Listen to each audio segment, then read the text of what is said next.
Yang terjadi pada tahun 98 itu karena ini adalah gerakan global, sementara pemerintah yang satu rezim yang ingin diakhiri pada dasarnya adalah satu rezim yang punya prestasi sangat bagus dalam membangun ekonomi selama 30 tahun lebih. Karena Orde Baru di Indonesia relatif seangkatan dengan proses pembangunan juga di Malaysia di bawah Mahathir, dan juga dengan Singapura di bawah Lee Kuan Yew, dan relatif bersamaan dengan Marcos di Filipina. Jadi ini ada satu angkatan.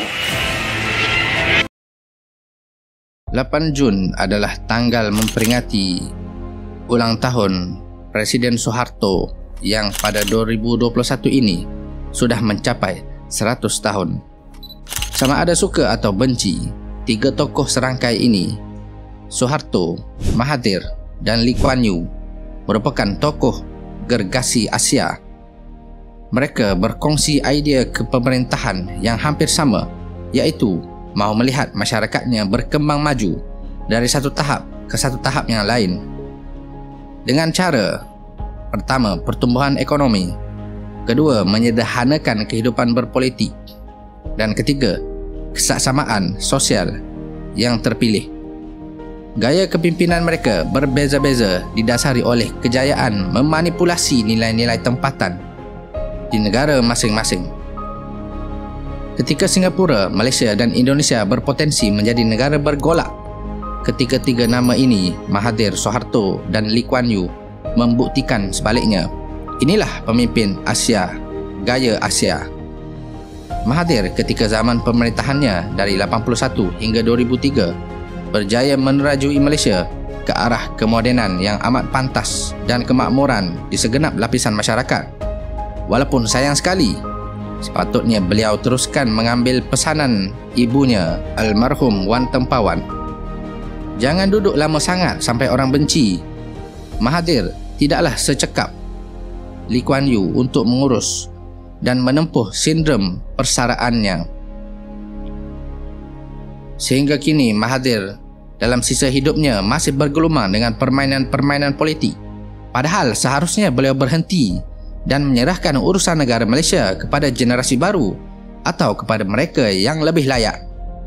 Sementara itu, hubungan Singapura dan Indonesia menerusi dua negarawan mereka sangatlah baik. Lee Kuan Yew yang terus relevan di arena politik Singapura dan antarabangsa apabila dilantik Menteri Kanan pada 2004 dan Menteri Mentor sehingga 2011, rupa-rupanya sangat menghormati Soeharto, rakan sejawatnya. Walaupun pada sisi lain, rakyat Indonesia sebahagian besar masih tidak bisa melupakan trauma yang mereka hadapi ketika ditindas di zaman Soeharto, terutama di zaman-zaman akhir menjelang krisis 1997. Juga ketika krisis kemanusiaan 1965 dan seterusnya. Namun, kita belum pernah mendengar apakah kesan Lee Kuan Yew dan Singapura terhadap Soeharto dan Indonesia di zamannya. Berikut kami persembahkan Soeharto dalam kacamata Lee Kuan Yew. Stay tune.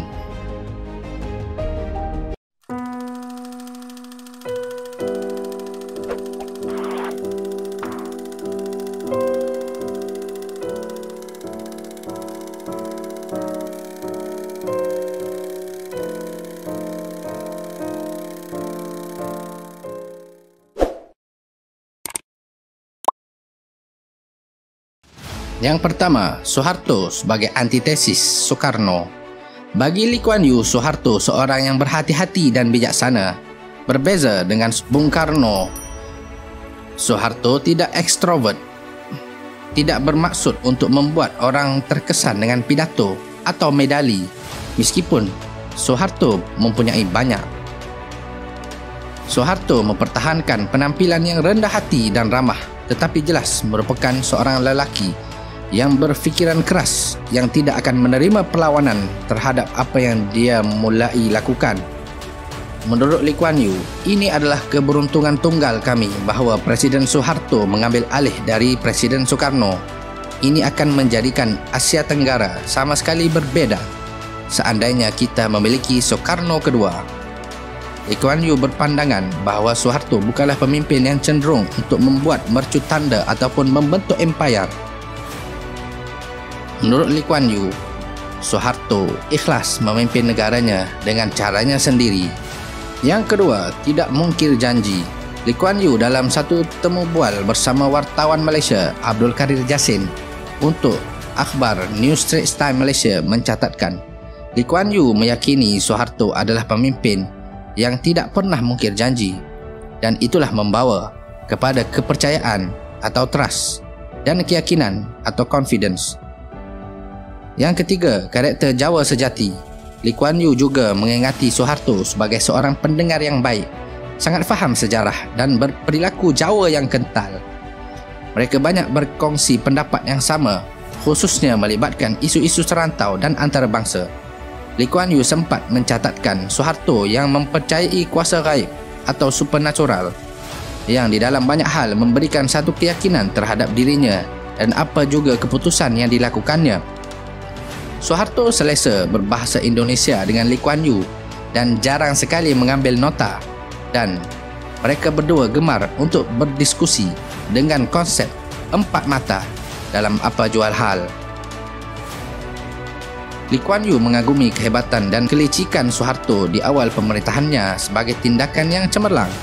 Malah, transisi pemerintahan antara Bung Karno kepada Suharto dinukilkan oleh Lee Kuan Yew sebagai sesuatu yang begitu seni dan unik. Kata Lee Kuan Yew, Suharto memainkan peranan dengan perlahan dan halus seperti wayang kulit Indonesia.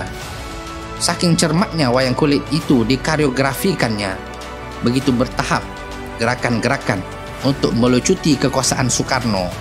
Untuk beberapa waktu, kita tidak melihat bahawa kekuasaan sudah bergeser dari Soekarno ke Suharto. Pada Mac 1966, Soekarno menandatangani dekret presiden yang memberikan kuasa kepada Jeneral Suharto untuk mengambil alih. Sebuah langkah untuk menjamin keamanan dan menjaga stabilitas Indonesia. Lee Kuan Yew pada waktu itu masih tidak percaya bahawa akhirnya Soekarno keluar dari pemerintahan.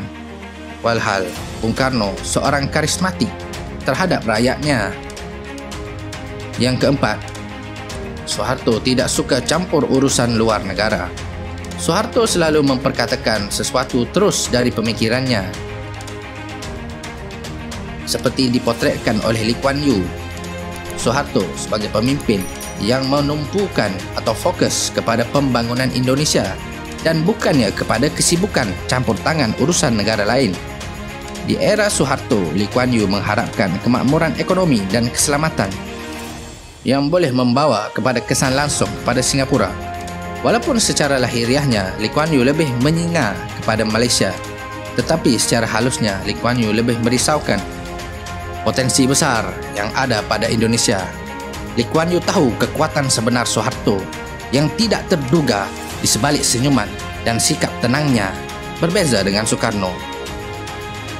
Yang kelima, Suharto penjaga keamanan ASEAN.